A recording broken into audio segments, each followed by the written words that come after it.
Chers visiteurs, chers amateurs d'art, bonjour. Nous voilà enfin déconfinés. Le MNHA a rouvert ses portes. Cependant, toute manifestation ou activité restant interdite jusqu'au 31 juillet, nous poursuivons nos rendez-vous virtuels MNHA Coup de cœur.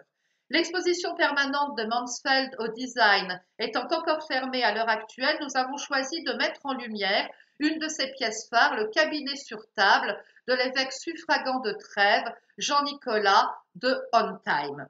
Inventorié en 1965, ce meuble peint datant de 1751 est un magnifique exemple de la diffusion et de la transformation d'influences culturelles d'origines diverses. Il est paré d'une couleur noire dans une technique qui imite les laques extrêmes-orientales très recherchées dès le XVIIe siècle en Europe, bien que très onéreuse. Au XVIIIe siècle, les catalogues de vente aux enchères emploient le terme de laque pour désigner les objets ramenés d'Extrême-Orient. Celui de vernis est réservé aux produits européens, un terme à l'origine donc du nom vernis martin qui désigne une technique de vernissage très célèbre au XVIIIe siècle. Notre cabinet, aux formes très européennes, voire même très germaniques, n'imite en aucun cas les meubles asiatiques, mais il présente toutefois une ornementation hybride.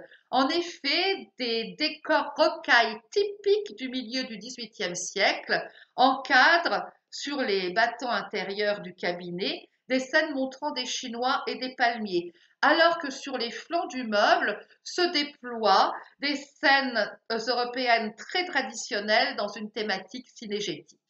Sur les battants extérieurs du cabinet, nous découvrons dans un cartouche rocaille un extrait du psaume 147 de David, Confortavit Seras Portarum, c'est-à-dire il a renforcé les verrous des portes, au-dessus de l'effigie de Jean-Nicolas de Hohentheim en tenue épiscopale. L'autre battant présente les armoiries de l'évêque suffragant.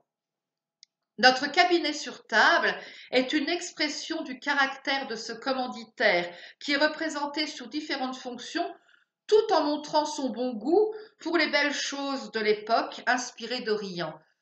Jean-Nicolas de Hohentheim le fit fabriquer en 1751 et le destinait probablement pour le château qu'il avait acquis à Montquintin dans la partie francophone du duché de Luxembourg entre Orval et Virton et où il vivra jusqu'en 1790, année de sa mort, à l'âge fort respectable pour l'époque de 89 ans.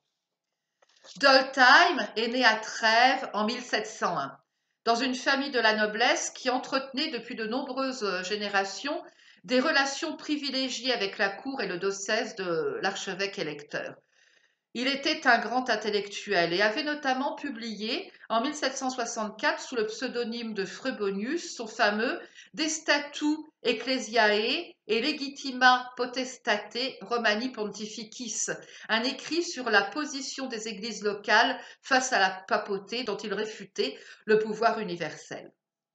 Qu'un prince d'église éclairé ait acquis un cabinet au motif chinois témoigne d'une part de son ouverture au monde, mais aussi de la conscience qu'il avait de la mode du mobilier que ce qui se faisait à l'époque dans de grands centres culturels d'Europe qu'étaient les cours royales.